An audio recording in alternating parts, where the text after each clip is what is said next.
welcome to another episode of the WannaCyber Podcast, where I'm your host, Pete Hay, and we get to sit down and chit-chat with some of my friends about things that I think are interesting, and hopefully you do too. Today, we are joined by my dear friend, Joshua Mason. He happens to also be a coworker. Blink twice if you need somebody to rescue you, because this is an involuntary appearance, but I'm really glad to have you here, Josh. Do you want to tell everybody a little bit about yourself? Yeah, Pete. And don't worry, this was a combined idea that we do this podcast. So I'm not here against my will, folks. Mason, former Air Force pilot, former Air Force cyber warfare officer.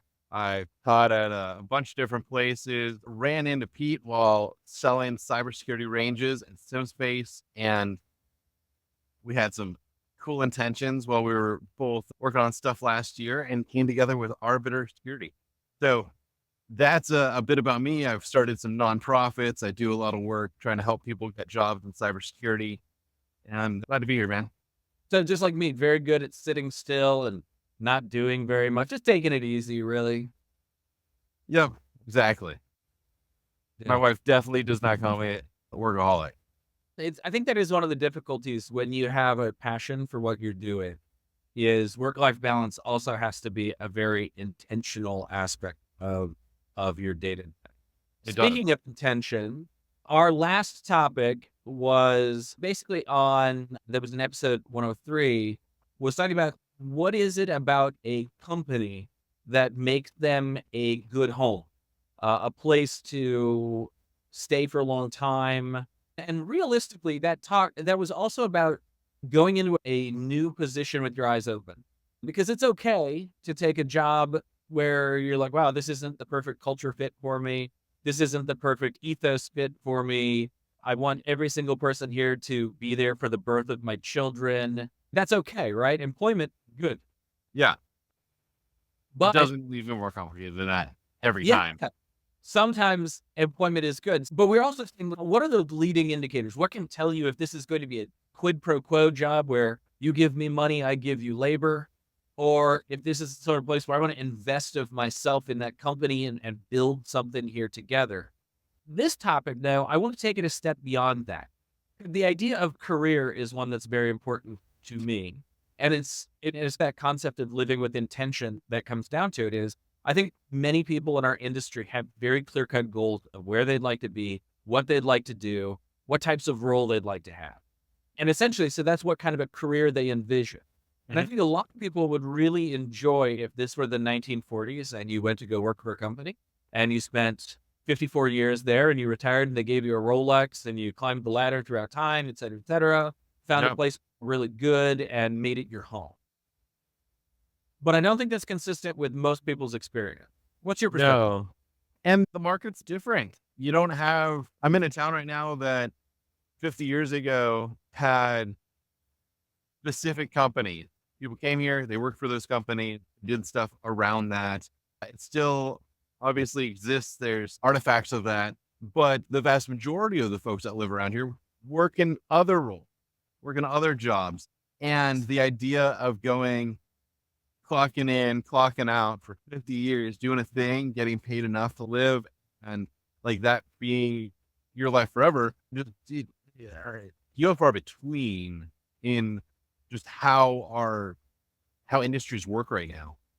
And so we're so services heavy that then the marketplace totally changes. I can't judge how my company likes me based off of how many ply my toilet paper is, because my boss allows me to work remote, and that does not fall under his purview. Yeah, no, it's absolutely true. And so going beyond that. Yeah. Let's say you don't find that home, that company where you want to become like a partner to it, a career in my mind. Let's say you can't find that, or you haven't yet found it. How do you build a career out of a series of jobs? I guess is the right way to say it. Yeah. It's a matter of knowing there's several different roads to reach your end, but you have to, there's not many high level roles that you're just going to walk in.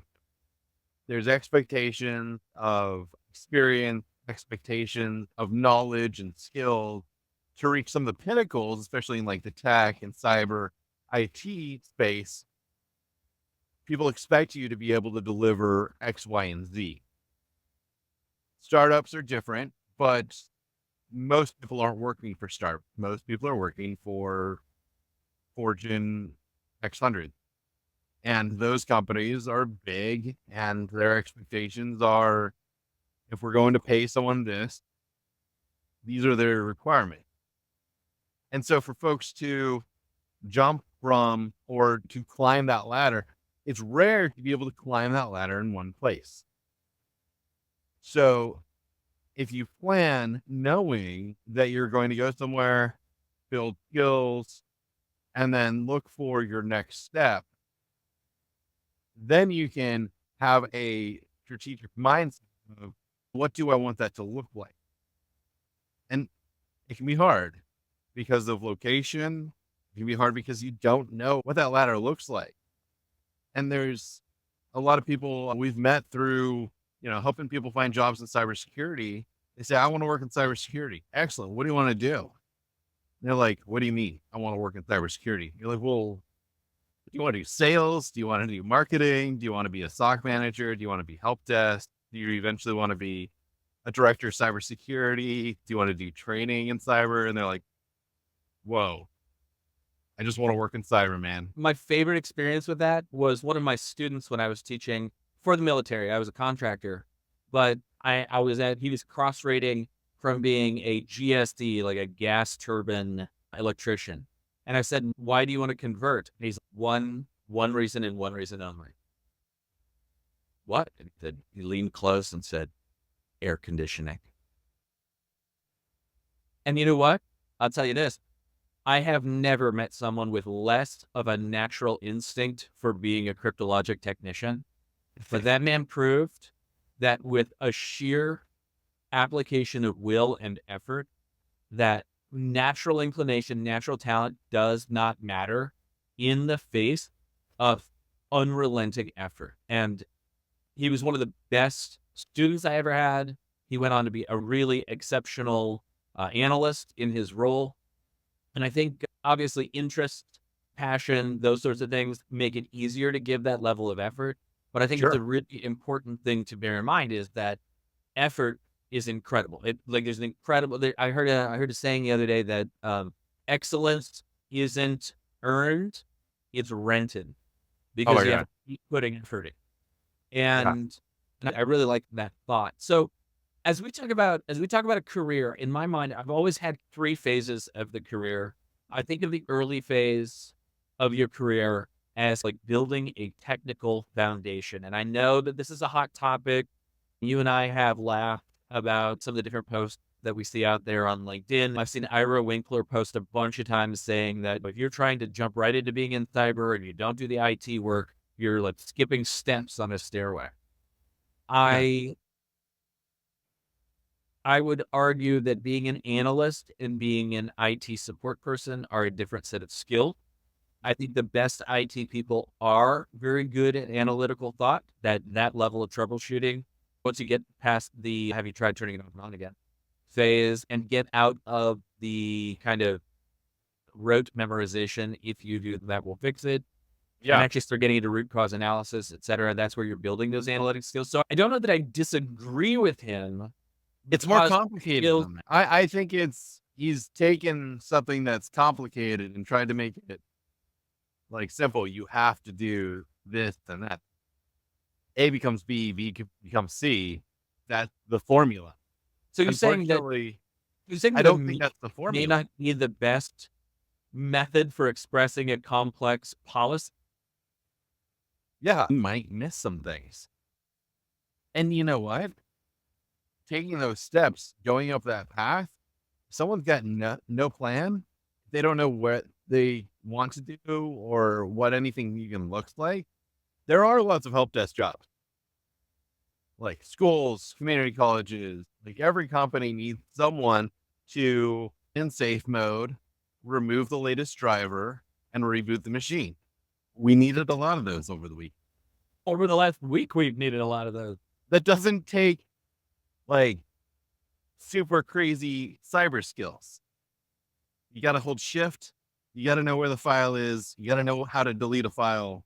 Um, and I say, I just had a conversation with someone, but you got to get the stink on you. And a job like that, it can get you the stink on you. Now have a resume bullet saying, I've worked in IT or I've worked in tech. It's like more than a single bullet, because there's the person in IT who's doing, like you said, following a very rote procedure to fix a problem. And then there's the person who's actually like pulling crash dumps. Yeah. And they may not be doing much more than Googling it, but they're actually looking into, how is this impacting? Why am I getting pages of memory right now? What is a good state here? What's a bad state? And when they start Yeah. asking this question, I'm going to throw Wireshark on the wire and see if the problem is on the wire or if the problem is on the host. Those sorts of things, I agree. So I told you when we were talking about what we were going to talk about, that this is going to be our trap topic, because we both have a lot of passion here. But I want to keep moving. And when we get to I think we can agree that in the early phase, you're building some form of technical foundation. Also add that I think you're unlocking the ability to access the next tier of jobs. And some of that paying dues, some of that is, like you mentioned, adding bullets to your resume, which will make you more appealing for that. I would add that the next tier of jobs often include a lot of human interaction. And so I would not neglect soft skills. I think that's actually one of the things where those help desk jobs are really important, is that you're over there interacting with users, which a friend of mine, when I was working a help desk job, pointed out that user is a 4-letter word because all the good ones were already taken. And so I think you get that experience, you get the frustration, you get the human effect. And if later on you want to be a consultant or a manager or something like that, you've actually built some valuable skills there that may not have been part of your cyberized goal, but they're still going to help build you a career. Yeah. Can't help but relate things back to my experience in the Air Force. And I know the rest of the military works in the same way. When you're in E1 through 4 or 5, depending on the service, you start off like, I don't know how to do a thing. And someone teaches you how to do that thing. And then you learn how to do that thing, find the shortcuts, do it really well. And then you get to the point where you're teaching the new person how to do the thing. And then you're an expert at the thing. And all of that can happen. You can go from being an enlistee, like a basic trainee, all the way up through being an expert. It could be in 1 year. It could be in 6 years. It could be your whole contract. You're just turning the wrench. And there becomes a point where you learn those skills and then they expect more. You don't move to the next rank based off your skills anymore. You move to the next rank based off of going to a school where you learn people skills and managing. And that doesn't always convert over to the corporate world cleanly. Yeah. And I think there are pros and cons to that. And I have a complicated relationship with the military because I think there are a lot of great things there. And I think there are a lot of other things there. And standardize efficiency. But yeah, absolutely. Yeah. But then you miss things. It's like the meme problem, right? The military essentially treats everyone as an interchangeable unit of labor, and people are not. Nope. In my experience, I could be wrong. They've been around a while, but that's not been my experience. So in this mid phase, so if I were to say in early phase is building your technical foundation, in the mid phase, I would say, I am going to use a military term here, wickets, right? They're key wicket. Do you want to work as a consultant? Because then you get that customer relationship / you experience working with the C-suite is something as a common wicket for senior level positions. Working with risk frameworks, working with NIST, which is just another framework for quantification capabilities, right? Yeah. What about certification?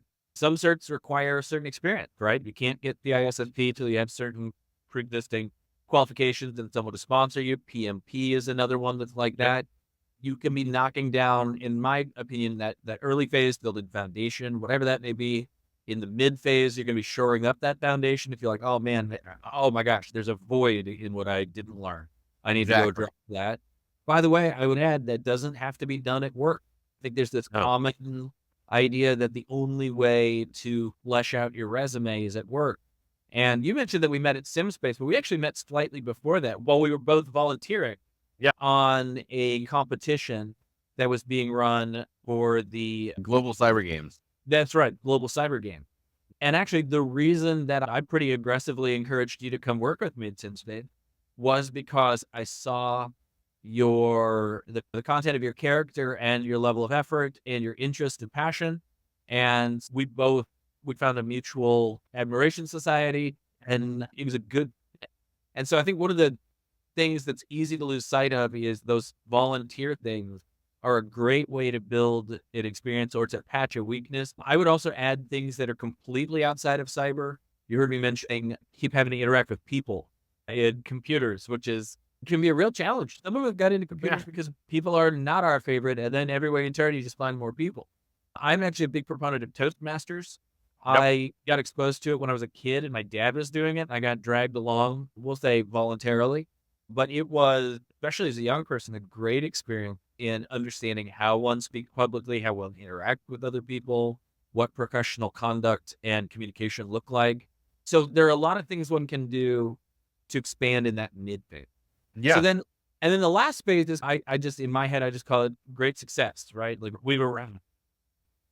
But even that isn't simple, right? If you want to No. be a CISO, arrival involves a couple more phases, and it's not just mid to senior, right? You don't get to just jump No. from being a manager of a SOC to being the CISO. There are going to be more wicked that have to be knocked down at a more senior level. You're going to move into that VP role, that CISO role, CIO role. And then I think another thing to be considered is what company are you going to? Because going to a small company and getting a CIO role is a different conversation than going to Dell and getting the CIO role. Exactly. And your goal for what you want to do, is the goal the title, or is the goal the role? Because a small company as a CIO, you're going to be architecting a lot more and be doing a lot of the same duties that like a deputy or a VP might be doing at a Fortune 50. And the pay might be equitable but a whole different world and feel because of who you're working with. The CIO of a company that's got dozens of people, as opposed to a VP of a company that's got dozens of thousands of people, your influence and your day-to-day does not look the same. And the other thing is the title can be a trap too. And I don't mean an actual literal trap. I don't mean people are doing this disingenuously, but what I mean, I have seen companies where extremely senior people have simple titles: director, partner, principal, those sorts of things. Like you run into some titles, and I actually seen this blow up on somebody's face in a sales call where they were speaking down to somebody who had a director level title, but had $1 billion line of business under. And I would not have done that if I were at a company that had 30 million in revenue. I wouldn't have spoken down to somebody who had $1 billion under. That's just a personal policy. Like, but my policy is I try really hard not to speak down to anybody. No. Which seems like good practice, but just to make be aware that if you're applying for one title at one company, the same title at a different company could have totally different responsibilities. And that, I think, is your point about the role. Is that okay? So let's talk about, so how do you do this? I think you build backward. And I think you agree with me on that, right? Yeah. What does that look like for you? What do we mean when we say build backward? There's a sense of knowing what do you want the end of your career to look like? Where do you want to from? What is like your overall goal? In high school, I wanted to be a fighter pilot. Once I went to the academy and got to pilot training, I was like, my goal is very different because I realized there are lieutenants who are fighter pilots. Okay, what do you want to do with your life? Do you want to become a general? Do you want to run a squadron? Do you want to be like a chief of staff? Do you want to get out and do a business? Like the whole world opens up, but you have this narrow thing that seemed like the whole target. Get into cybersecurity and they're like, everything's on the other side of this circle. And then, okay, you take the first step there. You're like, well, now what do you want? because now it's everything. And you're like, oh, so if you can find something down the line that is your target, you can change direction, but I'm not going to get to your house going north right without it taking me a long time. Eating them both. But if I know I want to get there, then I can make choices that are going to make that shorter. Yes. Still have tons of options for getting Right. from here to there. But if I know where I want to go, even if I start on that path, if I decide I wanted to go to Texas or Atlanta, it's going to be a shorter deviation. So picking something, you want to be a SOC manager, you want to be an incident responder, you want to be the director of cybersecurity or the CISO or the CIO for a company. Excellent. Okay. That is me aiming for down south. That'll get me in the right direction. Then I can make all these short choices and then choose from there, knowing that I'm heading in that direction. And the other thing is you're gaining experience and understanding every step of the way. I'll pick on my brother here. My brother knew coming out of high school that he wanted to be a material science engineer, creating new like rubbers and materials he's a big basketball player. So he's like sort of thing that me. So he chose his undergrad program as one of there are actually very few schools that have material science engineering as an undergrad. Yeah. And so my brother's, I'm going to Clemson. They have it. I'm in. And in the middle of freshman year, he was like, yep, I don't like ceramics at all. And a lot of this is ceramics. I don't want to do this. But he actually really enjoyed writing some of the programs for the CAD machine that were doing some of the building. And he was like, I'm switching over to computer science. And of course, my whole family celebrated because we're all nerds. So we're like, okay, good. He's coming home. But the beauty of it was his plan, his vision, his execution. It got him somewhere where he had more information and he could pivot and go forward from there. He's doing his best to make the best plan, and then you execute. So let's talk about what it looks like to make that plan. I actually cheated a little bit, and I brought up LinkedIn jobs already. And what I'm going to do is I'm going to share with you. I just searched for cybersecurity director, and we'll do a little live exercise right now. So cybersecurity director, please, I don't want anyone to hear me speaking ill about any of these companies or whatever. I'm just going to be giving my honest opinion about some of these requirements. And these are randomly chosen off the top of the deck. Should be exciting. So the first thing is I love to look at that role and say, what are the requirements? And I think this is a really important place to start. 15 years industry experience. Anybody who's heard any of our previous podcasts know that I loathe this requirement. Because what is it now? And why 15? Could it be 10? Right, Could it be right. 12, 13? Like you're telling me I have to get of 35 to hold this job. Yeah. But if we look at what the requirement, or if we think about the reasons behind that and look at some of the other requirements, it could give us a better understanding that maybe it's not necessarily an age sort of goal, but there are reasons behind it. Think about what next. I don't like having that number on level leader. By the way, one of the things I really appreciate about this is I normally criticize if you say 15 years experience and then say bachelor's degree in a specific field, that's ridiculous in my opinion. Unless you have this or equivalent experience, because I want to know, like genuinely, 15 years ago was 2009, right? What technology in 2009 that you learned in school, and remember, bachelor's degrees are usually running 5 years behind. So what 2004 technology was crucial that in your bachelor's degree to make that a requirement for this job? It's lunacy that this be a requirement without that or equivalent experience. And kudos to Insight Global for saying that. I am now worried that when I click on the next one, it's not going to have it, where I'm going to be like blowing up a company, whatever. So you're right. Everything here is experience with C-level leadership, experience implementing this. I would prefer, if I were writing, drop the 15 years experience, say 3 to 5 years experience working with C-level leadership. That to me is a legitimate experience requirement. But when you just say 15 years in industry, I don't like it.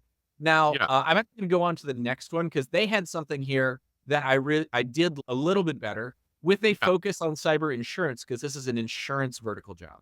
And And so a they're saying field though. years experience in cybersecurity with a focus on cyber insurance. Now, I would have actually switched that around, and I would have said Yeah. 5 years insurance experience at a senior level, if that's what they really want, to be a field Mhm. CISO. Because if you worked in insurance right out the gate and you were like an alert analyst at an insurer, and now 15 years later you're coming back to insurance, I don't think that's what they want. So not and I think if you showed that resume, you probably wouldn't be highly regarded.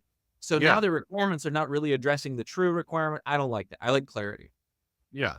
And But this was one of those tricky ones where you see CISO in there and you're like, oh, so that's like running the whole thing. But a field CISO is a boom. It's a yes. vCISO. So I went back to the previous job. Here are the two bullets that I think are actually relevant, realistically. One, experience in implementing NIST, CIS, PCI, 27001, GDPR, and other security and privacy framework. Yeah. That's an actual, this, in my opinion, is the first bullet point that I'm like, yeah, this makes sense. And That'll again, be, I would love to see, if you're going to say 15 years experience, say 3 to 5 years with the C-suite, say 3 years experience in a policy position regarding these things, and 2 or 5 years experience implementing policy, with both combined preferred or something like that. And then another one, sorry. experience working with auditors.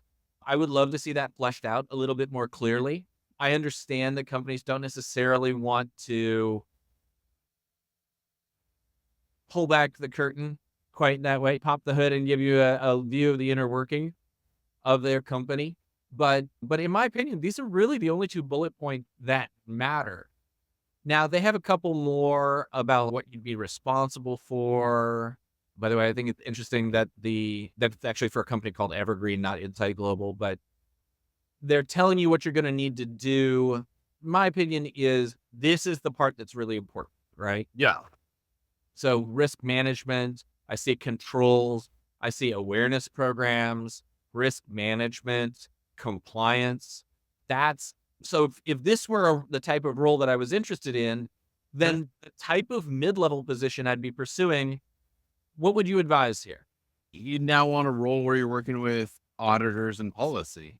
So that's going to be, you don't see it a lot of places, but like a GRC analyst or an auditor, this is not a technical role. And the one that comes before it is not going to be Wireshark Security Onion and Kali Linux. It's going to be finding out where do we have Wireshark, Solve Kali Linux yet, and what rules do we have in place to stop them from doing that.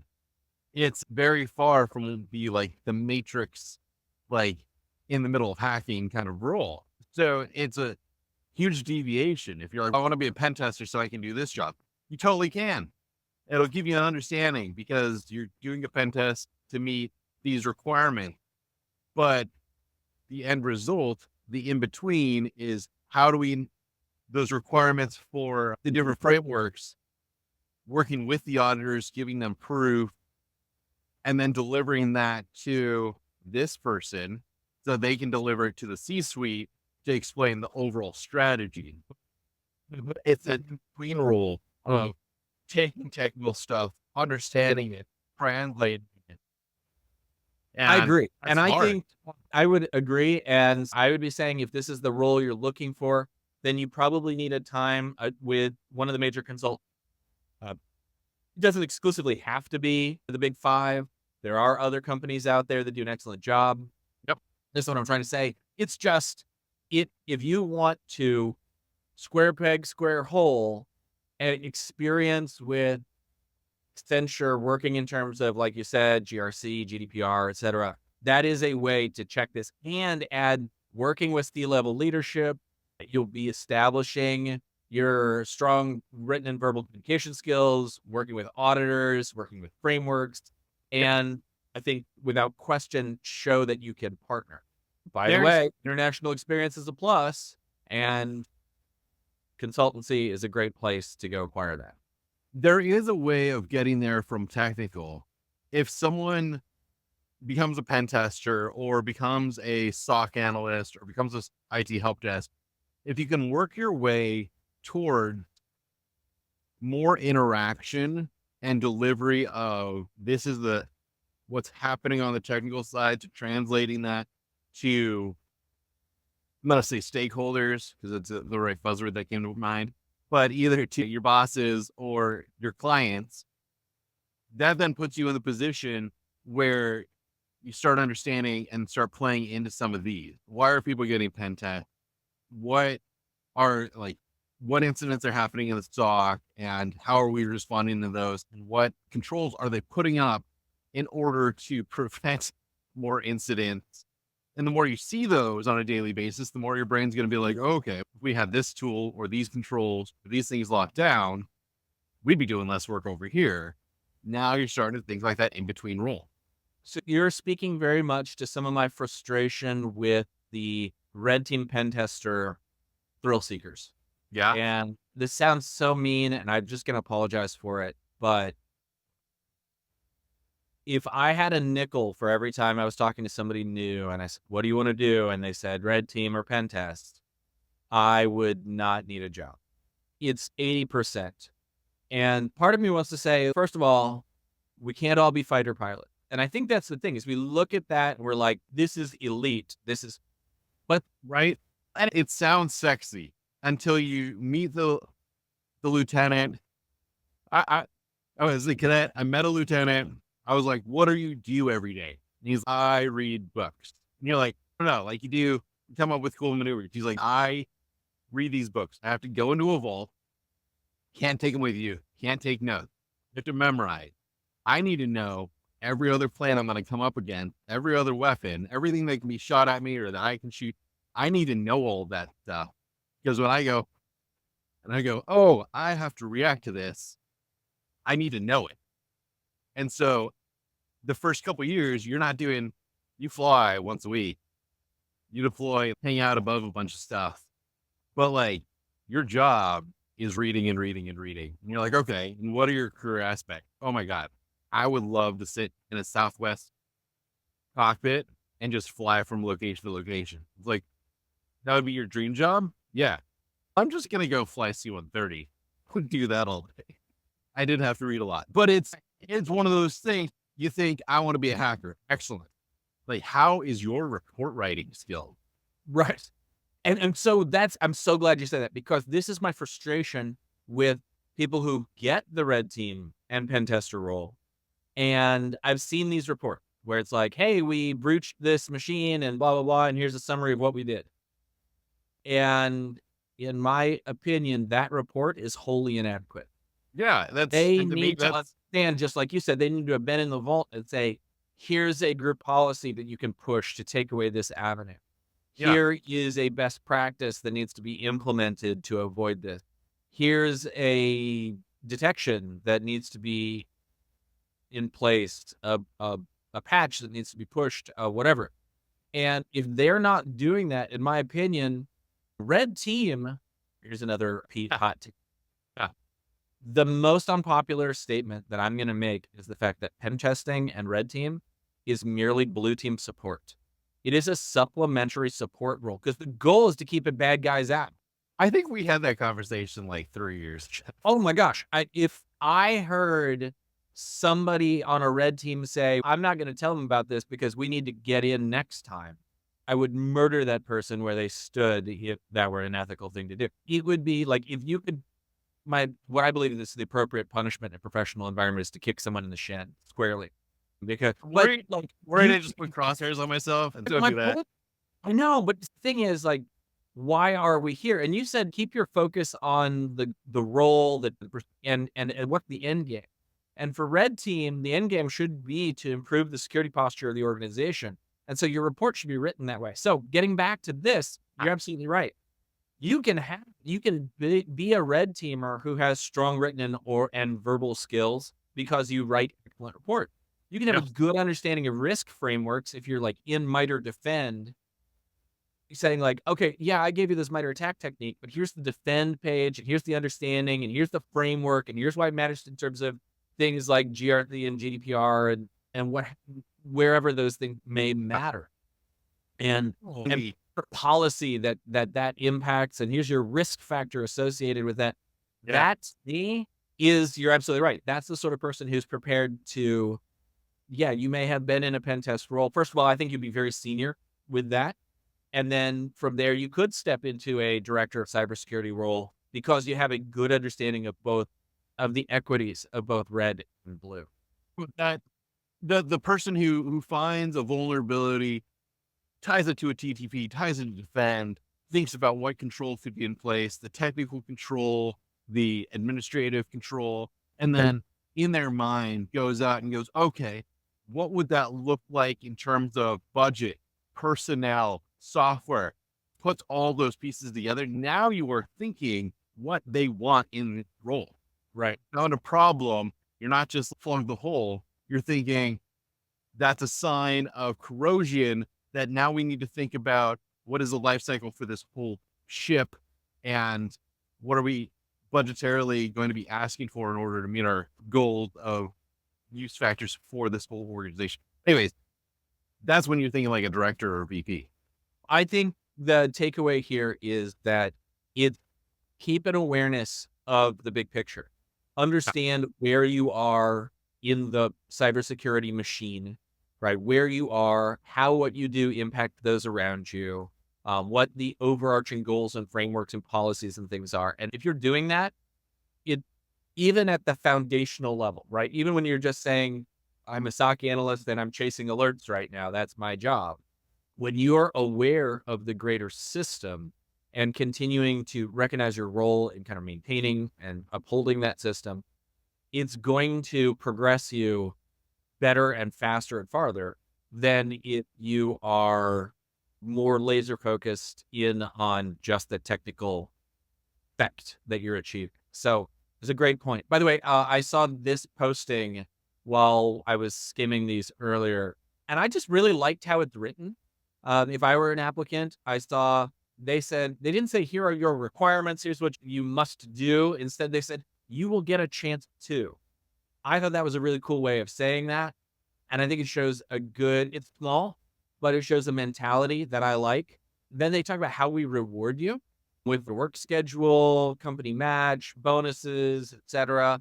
These are not your benefit. Here's what you get to do, and we reward you and we appreciate you. I like the vibes there. The next thing is background and experience. They say the bachelor's is required. They said IT governance or security related experience with 12 years. I still would prefer to see more of a breakdown, like what skill set they need, what experience, specific certifications. It's great to call that out. And I love that they mentioned maintaining a valid food handler's card. I used to be ServSafe certified back when I was working my way through college. And so I like the fact, to me, this is a big picture thing, is if you're going to come work for the Panda Restaurant Group, you got to have a food handler's card because you have to understand what it's like to do the job, right? To be down in the trenches.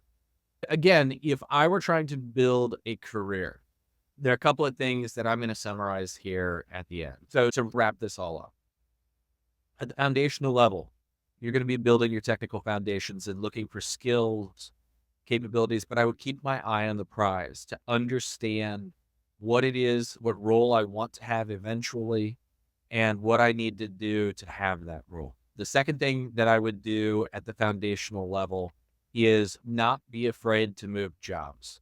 I don't know why, but I just have this, like, you're climbing the ladder over the broken bodies of your previous jobs. I don't actually mean that. What I mean is it's okay to say, I'm in this role right now, and now I've checked my box. I've gotten 2 years experience here. I feel like I've got both the technical component, the kind of focused technical aspect, and the big picture understanding. It is time to move into a new role. Do not be afraid to do what I used to call the contractor two-step, which is to move into a role for a thing you want to learn or do or get better at or expand on or review. And then the next move might be for a title, or it might be for a different type of wicket. And I have found personally that it is easiest when you're trying to move up a title or up a tier to move into a smaller company. There are more of them, and they tend to be more generous with titles. And it's a great way to get exposure to C-suite at a relatively young point in your career, early point in your career. It's a great way to have some responsibilities thrust upon you that you may not necessarily be ready for. But when it comes to those interview questions you face later on, you can tell, oh, yes. And you get to name drop a little bit in terms of titles and problems and solutions. And it kind Yeah. of opens, I would say, just peels back the curtain a little bit further at a small company. The flip side is you're not necessarily doing that at scale. And so my second part of what I call the contractor's two-step is to go get the title somewhere where the barrier for entry may be a little lower, like a smaller company, like a contractor or a consultant position. And then you're going to step into probably a larger company at that point. It's a great time to go over to IBM and do that contractor role. And it's going to bed in those skills, and it's going to shore up your resume and show to anyone on the outside, not only can I do this in the micro, I can scale that up to the macro and do it in the Fortune 500. I think that's a really effective Yes. way of building your resume. And, again, bear in mind, look at these requirements, 15 years, 12 years. This is not an overnight path. To say I'm going to spend 2 years at a MDR company where I'm going to see more alert in 2 years than I would in 2 years at a Fortune 10 FinServ company, because FinServ companies can spend infinity on tech. They might have 3 incidents a year. Whereas at an MDR company, you're going to be chasing an incident of the same scope or impact maybe 3 times a week. And Yeah. that may be a choice. So my point is just understand what you want to do, which side of the things do you want to be on. I would also point out that with MDR, there's like the mitigation side, which is where some of those risk factors come in. Report writing, it is, in my opinion, a good place, in addition to consultancy, which we talked about, to get some of that kind of broad backbone on, to fill in the gap. A big company or an MSSP that's servicing a lot of companies. Personally, I feel like there are some cheat codes. There's some like Game Genie type stuff that you can do. And I feel like I would want to spend a whole other podcast talking about those, because I feel like those, without doing the strategic steps, the classic steps, getting those skills down, not really helping yourself. You're just trying to get through the game. And that doesn't really work the same way with a career. But yeah, going to a big company where you meet people, where people get to know you, know your experience. If we had to work together, just had that experience, or would we be working together full time now? I don't know. And it's things like that. The people that we want to be around, the people that we've met in different roles and different jobs. I've got best friends from companies, best friends from the military, that we're not working together anymore. But gosh, I like hearing from them, and I look forward to seeing them. Yeah. And those are the sorts of people that then they might be like, oh, hey, you have this opening. My friend, my former colleague, this person gets into cheat code stuff, because you can start using that. But just in general, if you go to places where you're going to work with a lot of people and meet a lot of people, that can be a good middle step, a good place to then prepare you to go on. So that was the kind of foundational. And then at the mid-level, we've talked about some of you're looking for those other differentiators to build out your career. Those are things like working with the C-suite, working with risk and policy frameworks. In many ways, the technical expert, the person who views themselves as a technical expert, commonly struggles in building those wickets to a career, to a successful late stage career, because they want to stay hands on keyboard. They want to maintain elite level skills, and they should, but that doesn't mean it has to be their day job. It can be through competitions. It can be through all kinds of different things. And you can also, this is one of the things I like about smaller companies, there's often opportunities to jump in and participate for those all hands on deck moments. Yeah. And so then finally, that final place is you still have to find the company that will take you into that kind of arrival phase of your career.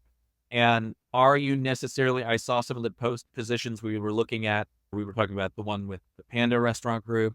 Another one, Honeywell, was right below that. I'm going to tell you, the barrier for entry at Honeywell is going to be different than the barrier for entry for Director of Cybersecurity at Panda Restaurant Group, which is going to be different from Evergreen and Insight Global. I do recommend, you mentioned cultivating relationships. Headhunters are definitely people you want to know because they will help you find a role. Because frankly, you moving up in your career is good for them as well. Find those people who have mutually aligned goal as yourself. What else am I forgetting? I feel like that does a good review of what we've covered. I like to, one of the final takeaways, if someone is trying to figure out what a roadmap might look like, going and finding those jobs, finding those requirements, copy them into a doc or a spreadsheet, and then like thinking about the roles that would fill that. And what are their requirements? What are they looking for? And if you built that backward, you now have I need to know this in order to get that job. And I need to know this in order to get that job. And I need to know this in order to get that job. Now you can build out pathway. And it's not a bad pathway if you decide change direction, because you're moving, you're gaining experience, and frankly, having that sort of mindset is really thinking strategically and knowing how to apply the things that you've learned. That's what all the high level roles are really looking for. The thought of living with intention is something that's really important to me, frankly. Yeah. I think there've been phases in my life where I felt like I was just like doing the next most directly in front of me thing. And then later on was spending time shoring up, taking that the path of least resistance isn't necessarily the only path. And on the other hand, not everything has to be a struggle, which is another thing I struggle with at times too. But the idea of living with intention, that I want to pursue specific objectives based on the priorities that I've laid out, my own personal ethics, morals, desires, etc., to be in a position where one of the things that was really important to me, probably as a consequence of my time in the military, was what's really important to me is I want to be in a position where if I am faced with something that I think is unethical, I can step away, that I can quit right then and there, that I don't have to, go along to get along. That was really important. But Yeah. I think the core of what we're talking about here today is to do that with intention. Go look at the job you want 10 years from now. Go look at the job you want 15 years from now. Look at what foundations are going to be needed there.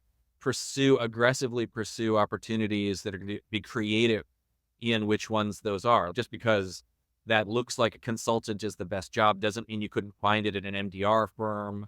Doesn't mean there aren't companies that fulfill that consultant role. Actually, SimSpace was a great experience for me because we came in alongside companies in the Fortune 10, worked right with their teams to help them assess the performance of their teams. And it got you in what I would call that higher order thinking, where you're thinking not just about the technical task, but how that fits into the greater whole, understanding the big picture, communicating the big picture, communicating with the C-suite, a lot of those sorts of things. I might not earlier in my career have thought of a cyber range company as the place that was going to get me that exposure to the C-suite, et cetera. But it worked really, really well for me. And I think that's the thing is would have said, and my original role with SimSpace was director of training. I was there to direct, no, whatever. I was the senior, I was in charge of training.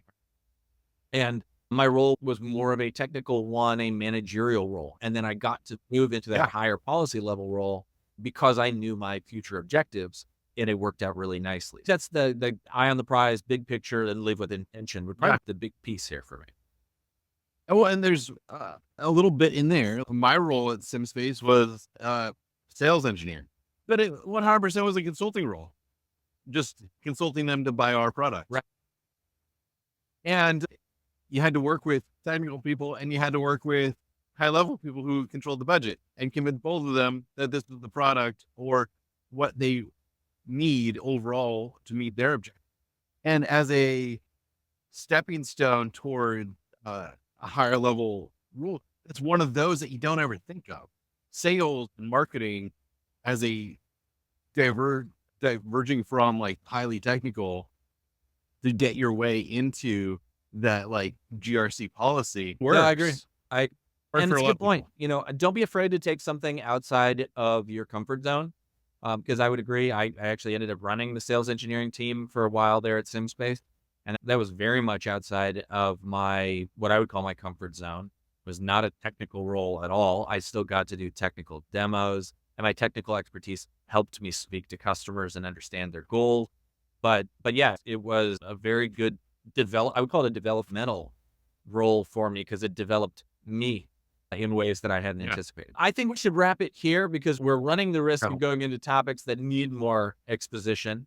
Josh, thank you so much for making the time. Enjoy your time in beautiful, majestic Duluth.